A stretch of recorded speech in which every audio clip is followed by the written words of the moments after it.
Hello, Dr. Bapuji Saunke Institute of Engineering and Technology, Kolhapur welcomes you to e-learning platform. This is Science and Humanities Department. In the today's session, we will discuss the course Applied Science Chemistry, and myself, Miss N.S. Patil, will conduct this session. In the today's session, we will discuss the topic that is water treatment, and from the water treatment topic, we will discuss the concept of method of softening of hard water. म्हणजे आपल्याला आजच्या सेशनमध्ये hard वॉटरला soft करण्याच्या ज्या different processes आहेत त्यापैकी काही processes discuss करायच्या आहेत. In the previous session, we have studied about the lime soda process. Now, in the today's session, we will discuss about the permutate or zeolite process. आजच्या सेशनमध्ये आपण zeolite or permutate process जी आहे for the softening of hard water ती आपण discuss करूयात. This process is used to remove both temporary and permanent hardness of water. म्हणजे ही जी zeolite process आहे त्या प्रोसेसनी we can remove both temporary and permanent hardness. म्हणजे पाण्यामध्ये temporary hardness causing salt जे असतील आणि परमनंट हार्डनेस कॉझिंग सॉल्ट जे असतील त्यांना आपण या मेथडनी काय करू शकतो, रिमूव्ह करू शकतो. Permutate or zeolites are the complex silicates of several metallic and non-metallic oxides. Permutate or zeolite म्हणजे काय आहे, आपण त्याला permutate पण म्हणू शकतो किंवा zeolite म्हणू शकतो. मग हे काय आहे permutate किंवा zeolite, तर हे काय आहे, कॉम्प्लेक्स सिलिकेट्स आहेत. कॉम्प्लेक्स सिलिकेट्स आहेत. कोणाचे कॉम्प्लेक्स सिलिकेट्स आहेत, मग ते मेटॅलिक आयन्स असतील किंवा नॉन मेटॅलिक असतील. लक्षात आलं का? Permutate or zeolite are the complex silicates of several metallic and non-metallic oxides. लक्षात आलं का? म्हणजे मेटल किंवा नॉन मेटलचे ऑक्साइड्स आणि सिलिकेट्स हे मिळून काय तयार झालेलं आहे, permutate or zeolite असणार आहे. They have the approximate chemical formula Na2Al2 Si2O8 and 6H2O. यांचा हा केमिकल फॉर्म्युला आहे. लक्षात आलं का? जर आपल्याला एक्झाम मध्ये विचारलं तर जिओलाइट किंवा परमिटेटचा केमिकल फॉर्म्युला काय आहे, तर हा आपल्याला व्यवस्थित सिलेक्ट करता आला पाहिजे. These silicates hold sodium ions loosely.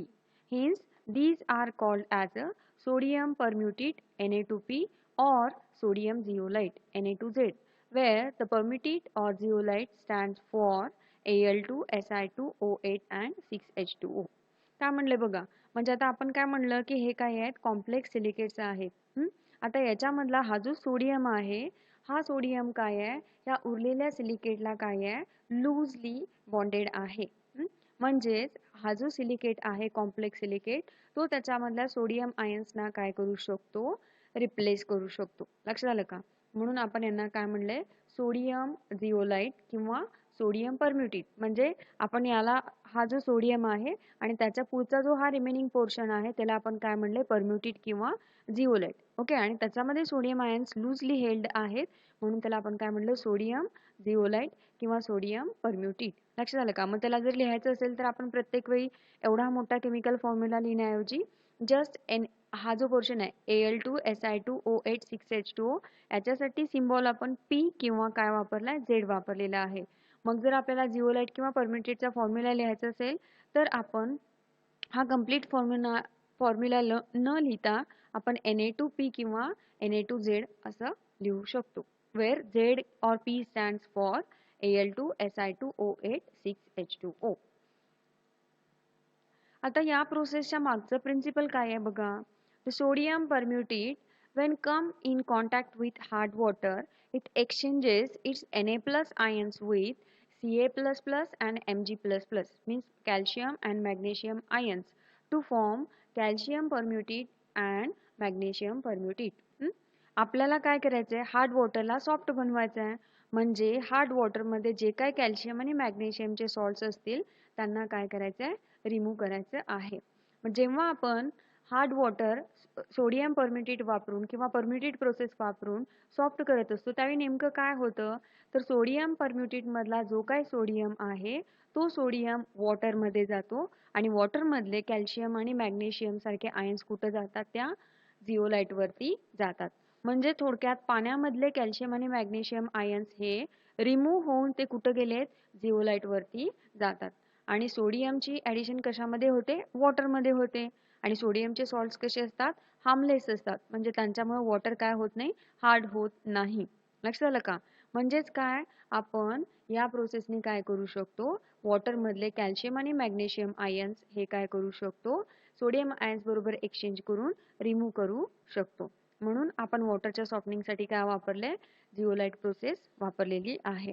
मग आता प्रोसिजर बघूयात. Sodium permutate is placed in a container and hard water is allowed to pass through it. म्हणजे एका कंटेनरमध्ये आपल्याला काय करायचं आहे? सोडियम परम्युटेट ठेवायचं आहे आणि त्याच्यामधनं आपल्याला काय करायचं आहे? हार्ड वॉटर पास करायचं आहे. The calcium and magnesium salts from the water reacts with it forming insoluble calcium and magnesium permutate.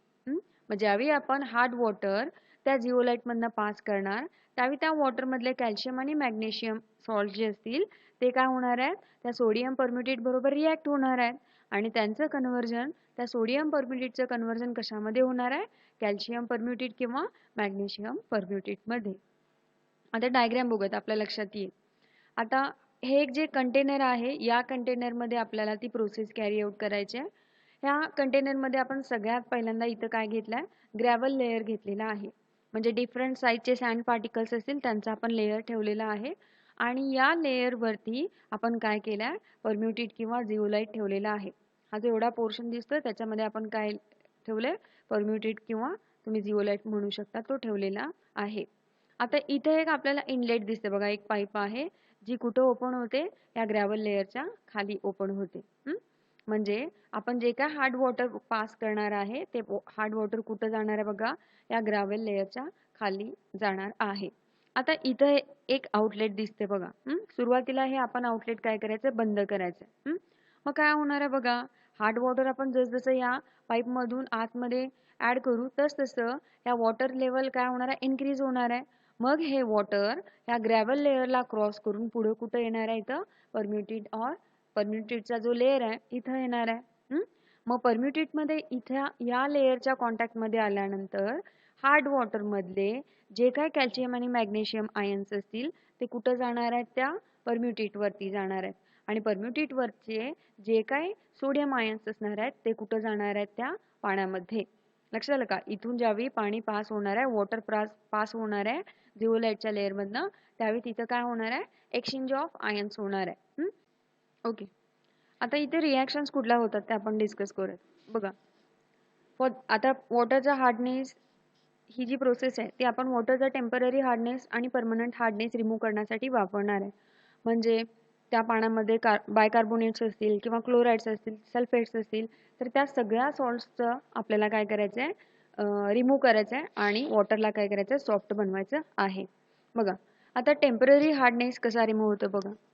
जेव्हा पाण्यामध्ये कॅल्शियम बायकार्बोनेट किंवा मॅग्नेशियम बायकार्बोनेट सारखे सॉल्ट्स प्रेझेंट असतील आणि हे वॉटर जेव्हा सोडियम परम्युटेटच्या कॉन्टॅक्टमध्ये येईल त्यावेळी त्या वॉटरमधले ह्या सॉल्ट्समधले जे काय पॉझिटिव्ह कॅल्शियम आयन्स असतील किंवा मॅग्नेशियम आयन्स असतील तर हे कॅल्शियम आयन्स मॅग्नेशियम आयन्स त्या जिओलाइटवरती जातात आणि जिओलाइटवरचे पॉझिटिव्ह Na+ आयन कुठं जातात? त्या वॉटरमध्ये जातात. म्हणजे थोडक्यात काय? या पॉझिटिव्ह आयन्सची काय होते? एक्सचेंज होते. म्हणजे कॅल्शियम हा परम्युटेटवरती जाईल आणि परम्युटेटवरचा सोडियम हा त्या पाण्यामध्ये जाणार आहे.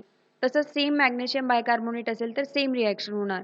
मॅग्नेशियम बायकार्बोनेट हा मधला मॅग्नेशियम जो आहे तो कुठं जाईल? या परम्युटेटवरती जाईल आणि परम्युटेट मधला सोडियम जो आहे तो कुठं जाणार आहे? पाण्यामध्ये जाणार आहे. तेच आपण लिहिले बघा इथं रिॲक्शनमध्ये. म्हणजे आता Na2P सोडियम परम्युटेट जो होता त्याचं कन्व्हर्जन आता कशामध्ये झालं? कॅल्शियम परम्युटेट. लक्षात आलं का?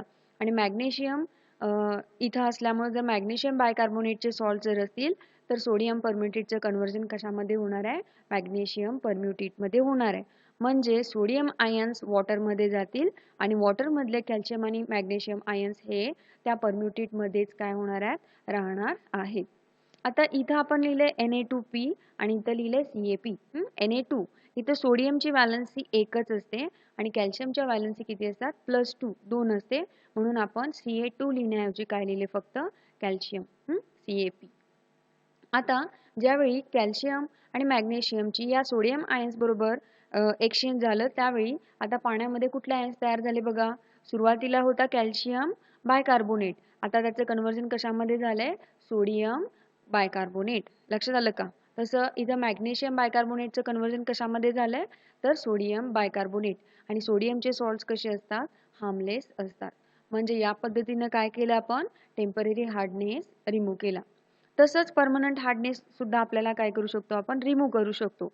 आता परमनंट हार्डनेस हा कुठल्या पद्धतीच्या सॉल्ट्समुळे असतो, तर क्लोराइड्समुळे असू शकेल किंवा सल्फेट्समुळे. कॅल्शियम क्लोराईड, मॅग्नेशियम क्लोराईड किंवा कॅल्शियम सल्फेट किंवा मॅग्नेशियम सल्फेट अशा सॉल्ट्समुळे असू शकतो.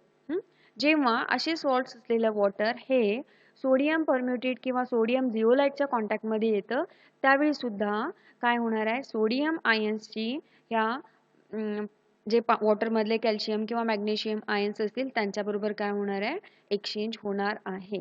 म्हणजे परम्युटेटवरचे सोडियम आयन्स वॉटरमध्ये जातील आणि वॉटरमधले कॅल्शियम किंवा मॅग्नेशियम आयन हे त्या परम्युटेटवरती जाणार आहेत. म्हणजे आता इथं बघा Na2P होतं, त्याचं कन्व्हर्जन कशामध्ये झालं, CaP. म्हणजे त्या वॉटरमधले सगळे कॅल्शियम आयन्स त्या परम्युटेट किंवा जिओलाइटवरती राहणार आहेत आणि इथला सोडियम हा वॉटरमध्ये जाईल. म्हणजे आता पाण्यामधले कॅल्शियम क्लोराईडच्या ऐवजी कोण तयार झालंय, सोडियम क्लोराईड. तसंच जर सल्फेट्स असतील वॉटरमध्ये प्रेझेंट तर त्या सल्फेट्सचं कन्व्हर्जन कशामध्ये होणार आहे, सोडियम सल्फेटमध्ये होणार आहे. आणि हे सोडियमचे जे सॉल्ट्स नवीन तयार झालेले आहेत ते कसे आहेत, हार्मलेस आहेत. म्हणजे आपण या मेथडनी काय केलं, परमनंट हार्डनेस कॉझिंग सॉल्ट जे आहेत त्यांना सुद्धा आपण काय केलेलं आहे, रिमूव्ह केलेलं आहे.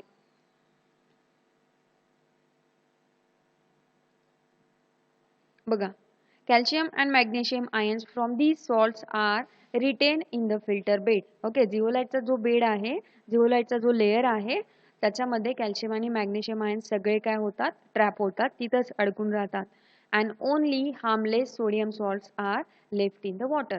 आणि वॉटरमध्ये आता फक्त काय प्रेझेंट असणार आहे, तर सोडियमचे सॉल्ट्स, हार्मलेस असे सोडियमचे सॉल्ट्स त्या वॉटरमध्ये काय असणार आहेत, प्रेझेंट असणार आहेत.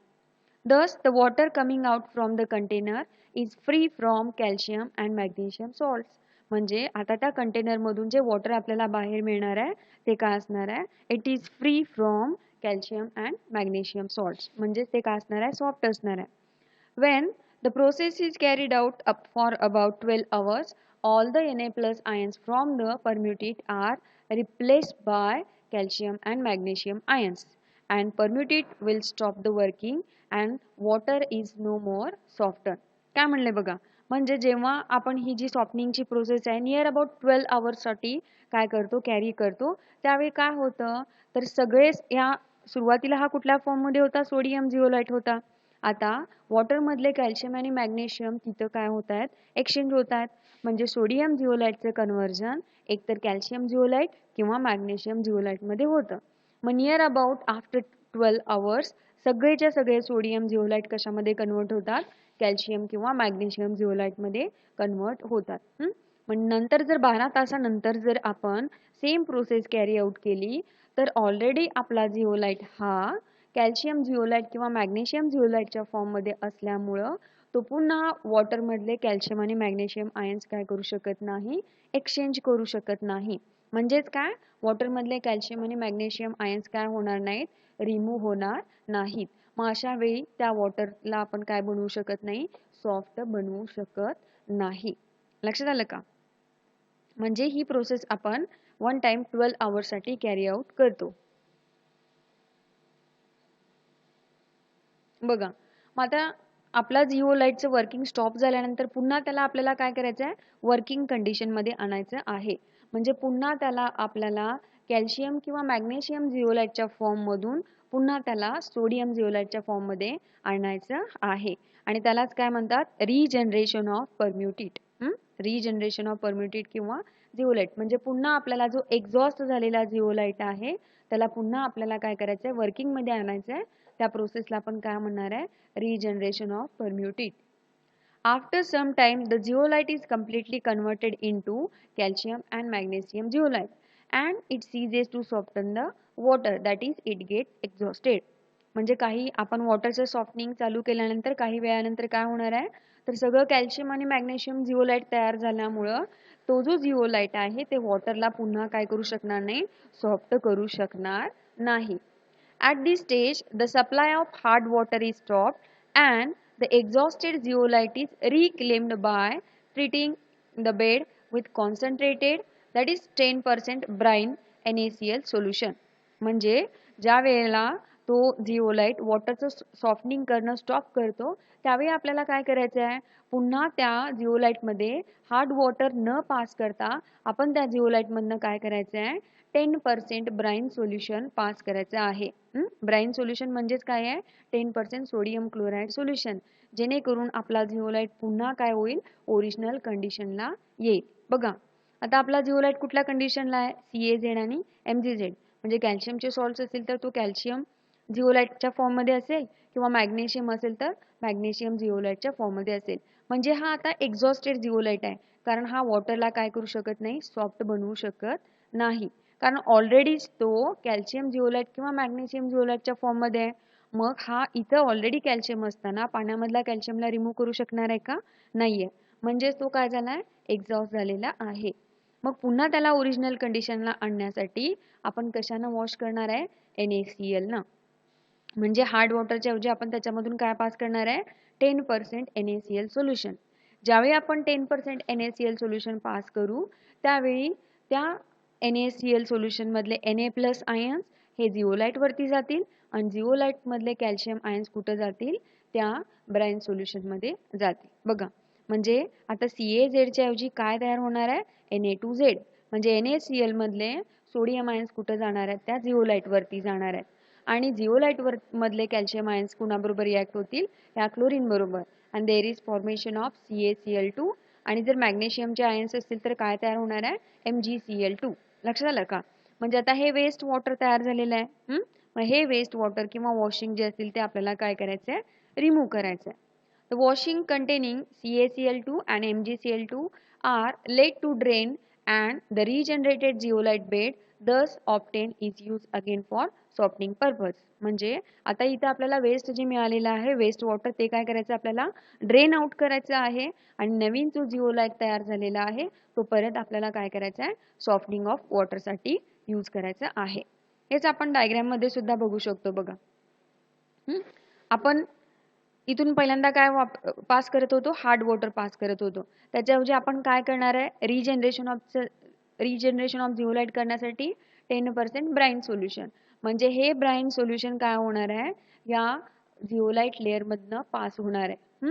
जेव्हा हे NaCl सोल्युशन या जिओलाइट लेअर मधनं पास होईल त्यावेळी कॅल्शियम आणि मॅग्नेशियम आयन्स जिओलाइट वरचे कुठं जातील, तर पाण्यामध्ये, त्या वॉशिंग मध्ये जातील, NaCl च्या सोल्युशन मध्ये जातील आणि NaCl मधले जे पॉझिटिव्ह Na+ आयन्स आहेत ते कुठं जाणार आहेत, जिओलाइट वरती. म्हणजे NaCl सोल्युशन आपण इथनं पास केल्यानंतर NaCl मधले Na+ आयन्स या जिओलाइट वरती राहणार आहेत आणि कॅल्शियम आणि मॅग्नेशियम आयन्स काय होतील, खाली येतील. आणि त्या कॅल्शियम आणि मॅग्नेशियमची क्लोरीन बरोबर रिॲक्शन होऊन तिथं काय तयार होणार आहे, CaCl2 किंवा MgCl2. त्यालाच आपण काय म्हणलं होतं, वॉशिंग. मग हे जे वॉशिंग आहे ते आपण इथून काय करू शकतो, रिमूव्ह करू शकतो, दॅट इज वेस्ट वॉटर. म्हणजे आपण आता आपल्या जिओलाइटला कुठल्या फॉर्म मध्ये आणलं, Na2Z. म्हणजेच काय, आपण त्या एक्झॉस्टेड जिओलाइटला काय केले, रिजनरेट केलेलं आहे. मग पुन्हा आपण काय करू शकतो, वॉटर सॉफ्टनिंगची प्रोसेस काय करू शकतो, कॅरी आउट करू शकतो. बघा जरी या प्रोसेसने आपण इझी वेने वॉटरचं सॉफ्टनिंग करत असलो तरी सुद्धा या प्रोसेसचे काही लिमिटेशन्स आहेत. बघा, if the supply of water is turbid, the suspended matter must be removed before the water is admitted to the zeolite. Otherwise, the turbidity will clog the pores of zeolite, thereby making it inactive. बघा, म्हणजे काय, जर water turbid असेल, गढूळ असेल, पाणी गढूळ आहे म्हणजे त्याच्यामध्ये सस्पेंडेड पार्टिकल्स असणार आहेत. मग हे जे टर्बिड वॉटर आहे त्यातली टर्बिडिटी, त्यातले पार्टिकल्स आपल्याला काय करायला पाहिजे, पहिल्यांदा रिमूव्ह करायला पाहिजे. जिओलाइट मध्ये वॉटर ऍड करण्यापूर्वी आपल्याला त्याची टर्बिडिटी रिमूव्ह करायला पाहिजे. जर आपण टर्बिड वॉटर, गढूळ पाणी त्या जिओलाइट मध्ये वापरलं तर ते वॉटर मधले जी टर्बिडिटी आहे, गाळ जो आहे, त्याच्यामुळं त्या जिओलाइटचे पोअर्स जे आहेत ते काय होणार आहेत, ब्लॉक होणार आहेत. लक्षात आलं का. आणि त्यामुळे जिओलाइट आयन्सचे एक्सचेंज वगैरे काही करू शकणार नाही. म्हणजेच तो जिओलाइट काय होणार आहे, इनॅक्टिव्ह होणार आहे. म्हणून आपल्याला वॉटर सप्लाय करण्यापूर्वी त्या वॉटरची टर्बिडिटी काय करायला पाहिजे, रिमूव्ह करायला पाहिजे.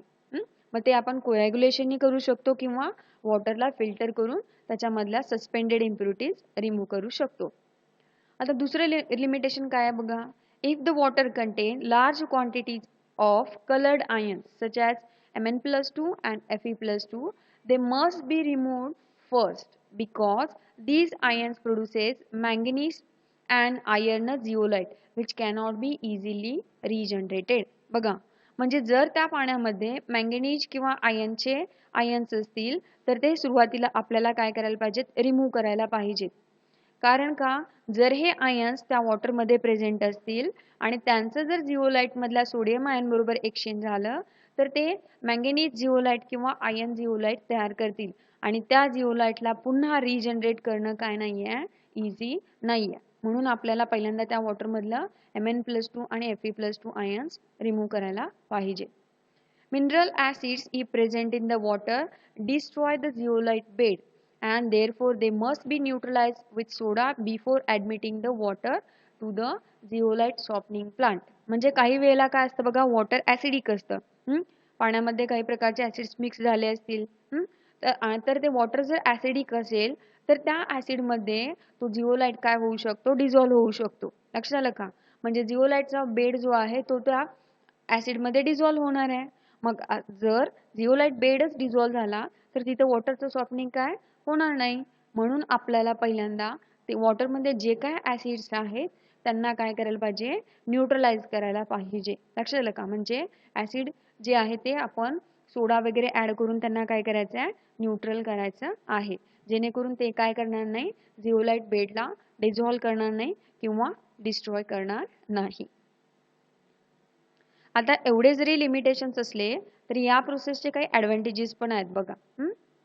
बघा, फर्स्ट ॲडव्हान्टेज काय आहे, फायदे काय आहे, it removes the hardness almost completely and the water of about 10 ppm hardness is produce. म्हणजे या मेथडने आपण मोस्ट ऑफ द हार्डनेस सगळा काय करतो, रिमूव्ह करतो. ओनली लिटल म्हणजे 10 ppm पर्यंत त्याचा हार्डनेस असू शकतो. The equipment use is compact and occupying a small space. म्हणजे बघा, आपण इक्विपमेंट बघितलंय तर ते कसं आहे, कॉम्पॅक्ट आहे आणि त्याला खूप कमी जागा लागते, त्याच्यामुळे त्याचं हँडलिंग सुद्धा काय होणार आहे, इझी होणार आहे. No impurities are precipitated so there is no danger of sludge formation in the treated water at a later stage. बघा, इथं काय इम्प्युरिटीज म्हणजे इनसोल्युबल सॉल्टचं सोल्युबल सॉल्ट्समध्ये कन्व्हर्जन असं काय नाही आहे, म्हणजे स्लज तयार होत नाही. लक्षात आलं का, म्हणजेच काय, आपण जे वॉटर प्युरिफिकेशन केलेलं आहे, ट्रीटेड वॉटर आहे, त्याला आपण लार्ज टाइम नंतर स्टोअर केलं तरी त्याच्यामध्ये काय होत नाही, स्लज फॉर्मेशन होत नाही. The process automatically adjust itself for the variation in the hardness of incoming water. म्हणजे काही वेळेला काय होतं, वॉटरमध्ये जास्त सॉल्ट्स असू शकतील, काही वेळेला काय असतात, कमी असतात. मग ह्या प्रोसेसमध्ये ऑटोमॅटिकली हार्डनेस काय केला जातो, रिमूव्ह केला जातो. It is quite clean. म्हणजे या प्रोसेसने जे वॉटर मिळणार आहे ते काय असणार आहे, क्लीन असणार आहे. It requires less time for the softening. Water सॉफ्टनिंगसाठी जो काही टाइम लागणार आहे तो काय आहे, कमी आहे. आणि it requires less skill for the maintenance as well as the operation. म्हणजे ही प्रोसेस कॅरी आउट करण्यासाठी जास्त स्किल्स काही लागत नाही आहेत. म्हणजे स्किलफुल पर्सनच असायला पाहिजे असं काय नाही आहे. म्हणजे त्याचं ऑपरेशन असेल, ती प्रोसेस कॅरी आउट करायची असेल किंवा काही वेळेला आपल्याला मेंटेनन्स करायचं असेल तरी सुद्धा आपल्याला जास्त स्किल्स लागत नाहीत. लक्षात आलं. अशा पद्धतीनं आजच्या सेशनमध्ये आपण काय डिस्कस केलं, zeolite or permutate process for the softening of hard water. Thank you.